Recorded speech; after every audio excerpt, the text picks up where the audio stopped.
من الزمالك للاهلي يا قلبي لا تحزن، الاتنين بجد كارثه بكل المقاييس. واحد اتغلب من بيراميدز في مباراه الاغلبيه الناس كانت بتراهن ان الاهلي هيكسب، اتغلب وهو فاصل شحن خالص المدرب واللعيبه.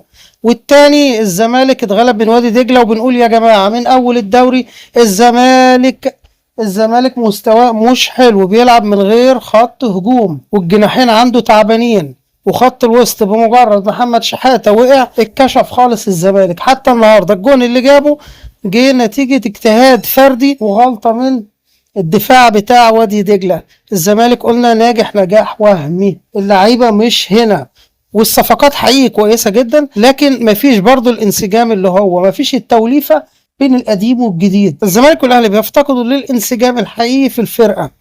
مع الأسف الاتنين مستواهم مش حلو ونجحوا نجاح وهمي، والصدمة كانت كبيرة للجماهير، وقلنا يا جماعة خدوا بالكم إن الاتنين مش حلوين. تيجوا بقى للمباراة النهاردة، كلنا شفنا طبعا الحركة اللي هي مش كويسة وحاجة لا أخلاقية خالص من واحد زي الونش يعني الحكم قدام عينيك وانت بتضرب اللاعب، اتنرفزت ما اتنرفزتش، المفروض انت لاعب اصلا دولي، المفروض انت الكلام ده كله يبقى عندك ثبات انفعالي. والاسوأ من كده ان هو بيضرب اللاعب وراح يرمي لنفسه على الارض.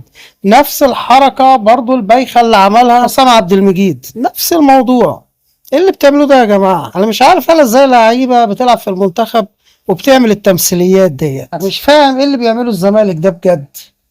تيجي بقى لاحداث المباراه النهارده، الجولين اللي اتلعبوا على الزمالك من جمل ملعوبه غير اخطاء فرديه بالجمله. النهارده لو الزمالك ما كانش طلع 2-0 كان هيطلع اكتر من كده. كلنا شفنا الكرة اللي هي في الدقايق الاخيره والانفراد، لولا اللاعب بس حطها باستهتار بلسن كده وجت من فوق محمد صبحي. الحقيقه بصراحه محمد صبحي حارس مرمى فوق الممتاز، مش ممتاز بصراحه، هو مستواه ثابت وحاجه جميله جدا. الراجل ده اللي مظبوط فعلا مع الفرقه بجد، مكانه في المنتخب رقم 1 مش رقم 2 بجد.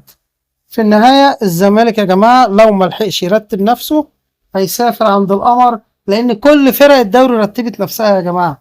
إن أنت بتلعب وادي دجلة وحصل فيك البهدلة دي، أمال هتعمل إيه بعد كده لما تلعب بيراميدز والأهلي؟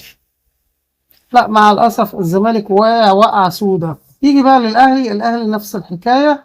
الأهلي عنده جيش نجوم، لكن مش عارف يبدأ ازاي، يبدأ منين. خط الوسط بتاعه مع الأسف هو مش في دماغه ان في حاجة اسمها خط وسط اصلا. الاهلي مش في دماغه ان في شيء اسمه خط وسط، لاغي حاجة اسمها قفشة، لاغي حاجة اسمها احمد رضا، وعمر الساعي ما شاء الله مشاه وكان لاعب ممتاز اصلا.